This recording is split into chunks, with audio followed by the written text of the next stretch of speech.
You are welcome to HN What's Your Say? The #1 listening show where we discuss real issues with real people like you. We are still featuring R. Kelly. Real name, Robert Sylvester Kelly. Also known as the R&B King. A number of moves have been made by prosecution to make sure R. Kelly is nailed down to the wall at the end of this trial season. It however turns out it's not only the government prosecutors who plotted against the R&B King. There seems to be some private persons, especially reporters, who have also largely played a role in this takedown. A few days back, Andrew Wyatt, popularly known for his role in Bill Cosby's trial as his publicist, spilled the beans when he mentioned that it was indeed Oprah Winfrey who funded the infamous R. Kelly and Gayle King interview. In his own words, Andrew said he tried to call R. Kelly several times to ask him not to take the interview, but eventually Oprah funneled a lot of money into it, and the interview took place. What I understand from this statement by Andrew is that R. Kelly's camp was not willing to take this interview until the event was turned into a sort of commercial transaction in which R. Kelly's camp as co-hosts would also get a share of the funds. That's more like bribing someone to take an interview with you. The reality, however, being that it wasn't R. Kelly involved in this negotiation. According to Wyatt, it was his then crisis manager that goes by the name Daryl Johnson, together with his attorney then Steve Greenberg, who could have been behind this scheme to make money. And indeed, according to his report Andrew Wyatt, R. Kelly never saw a dime of this money that Oprah rolled in. We know that Oprah has always financed Gayle King's interviews and more, as a way to support the career of a big-time tight friend, but in this particular case, all the facts together show that she had a business interest in the Gayle King and R. Kelly interview. Oprah took her interest to another level when she made sure that those around Kelly, people who were supposed to be his life support system, were paid off to accept this life-threatening interview with R. Kelly. An interview that further ruined his personality more than humanize him. Everyone knew well R. Kelly was not in the right state of mind to be repairing himself. He needed someone else to be doing this. But having a compromised legal team surely let him down.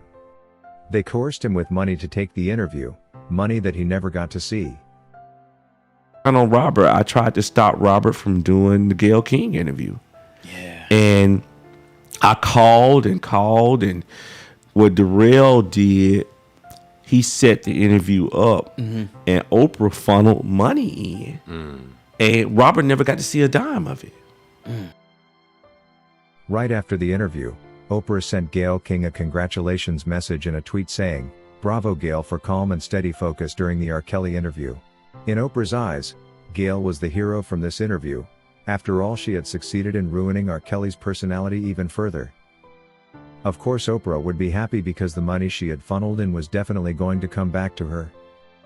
The interview had turned out to be a profitable venture for the two moneymakers, and there is a possibility that they could still be cashing in from this event until today.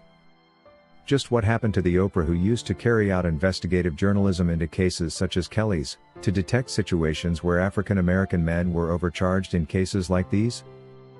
She had quite made herself useful at that time, but what she has now started, probably blinded by her close indescribably relationship with Gayle King, is going to sell her short. If she has chosen to retire from active journalism, she probably needs to remain on the sidelines, then support causes she may not clearly understand.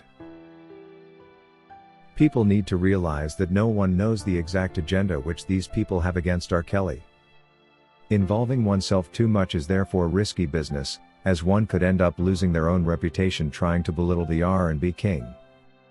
We are not saying Gayle King shouldn't have remained calm through the interview like she did. The major concern here is why this interview was done in the first place. Any professional journalist should have known that this was the way R. Kelly would react, considering the timing and that his life was on the line. Anyone therefore who loved R. Kelly enough would not have organized that interview. After all, it wasn't going to represent the real personality of the R&B King. But because this world is filled with selfish self-seekers who only care about themselves, the interview aired, and the self-seekers were given a free gift of viral content and fame they never had. Gayle King also mentioned that Oprah Winfrey called her right before the interview started to ask if she was afraid. Oprah called me and said, "Are you okay? Are you afraid?" I was never afraid. It sounds like the two had been planning an attack against an enemy. Indeed, questions Gayle King asked R. Kelly, and the way she did ask them will tell you how much of an attack on Kelly this was. Gayle King never gave Robert a chance to express himself. She kept interrupting him and forcing in new questions, repeating herself at instances. That was not an interview to me. It was an ambush. While Gayle was asking R. Kelly how multiple women could all be lying about him, she forgot that she too has the whole world talking about her relationship with Oprah and its details. Is she trying to insinuate that what the people say is true just because of their numbers? Perhaps R. Kelly should have asked her a counter question like that. Maybe then she would have realized the mistake she was making. And that the number of accusers has completely no correlation with whether what they say is truth or lies. According to Barbara Walker, Gayle King went in there to only cause harm to R. Kelly. This goes to show you $1 can make someone do anything to you. Robert, remember you have no friends and don't need any like her. As for the legal team and so-called crisis manager who prepared a crisis more than avoid one, his days were numbered, and he was eventually found to have defrauded several African American women of their hard-earned money, charges he is still facing. When you surround yourself with greedy people, this is what happens to you. You are sold for mere pennies, and when you eventually become worthless, loneliness sets in as there will be no one left around you. If you wish to take part in a live interview on this channel discussing any of these topics, let us know by emailing us on sashahnnewsroom@gmail.com for scheduling. That is all we had for you today on HN What's Your Say. To keep updated whenever we post a new video, subscribe to this channel now.